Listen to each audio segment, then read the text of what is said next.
With us, we have Dr. Rose Cummings, pediatric cardiologist from St. Christopher's Hospital for Children. And I did get that all out in one sentence. We are thrilled to have her here. We also have Josh here with Simon's Fund, which we've been hearing about all morning. We'll get to Josh in a minute. But, Doctor, sudden cardiac arrest, what does it mean to the people who are watching this program? And as a doctor, what have your experiences been with this?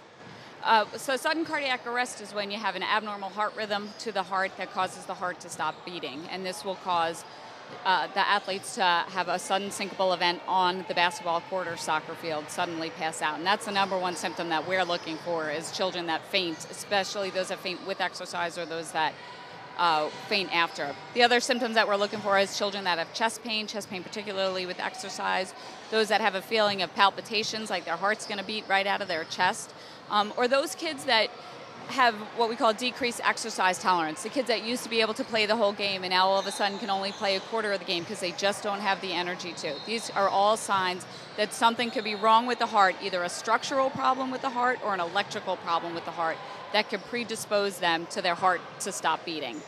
So I'm a parent, a lot of parents here. You're urging of parents to take this very seriously. We've identified a number of issues that come up. I mean, we also have Representative Briggs here today with a concussion bill. But as parents, don't we always fear pulling our child out of that sport? Johnny or Janie might miss the chance to be on first string, might miss the big game. The big game here is the game of life and the chances you want to take, right? So we want to urge our parents to take not just the legislation seriously, but certainly sudden cardiac arrest. What has your experience been with parents?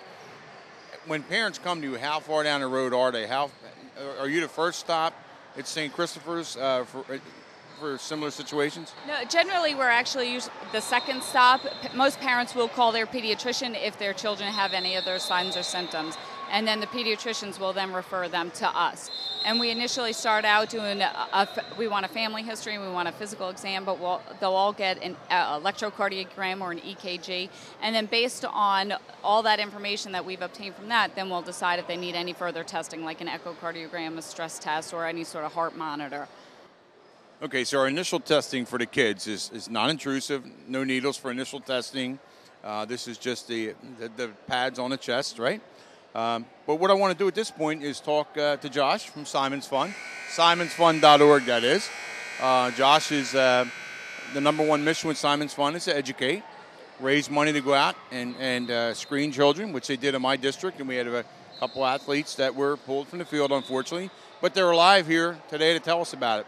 But what Josh and Simon's Fund has done is they have donated an AED to Competitive Edge here. This place is filled with a couple hundred girls, high school athletes, and this is obviously a major contribution to Competitive Edge. I know they're thankful for it, Josh. But why don't you tell us about it? What does this box mean? We see it so often in so many places. What does it mean? What's it do? Sure. So with sudden cardiac arrest, you're concerned about a couple things. Simon's Fund is focused on screening, and we find that to be the preventative side of things. But what happens if a child succumbs to sudden cardiac arrest in the playing field, and an automated external defibrillator like the one here is what can help save a child and bring them back to life.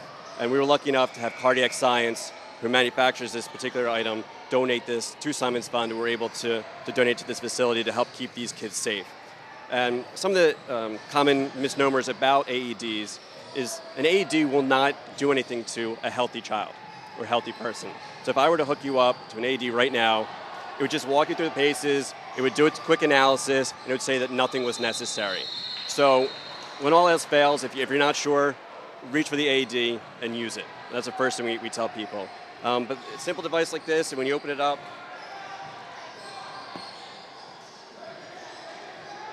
tear open package and remove pads. So what you're going to see is this will walk you right through the process. It'll give you verbal cues. It tells you to take off the pads. There's diagrams there for where to put them on the person.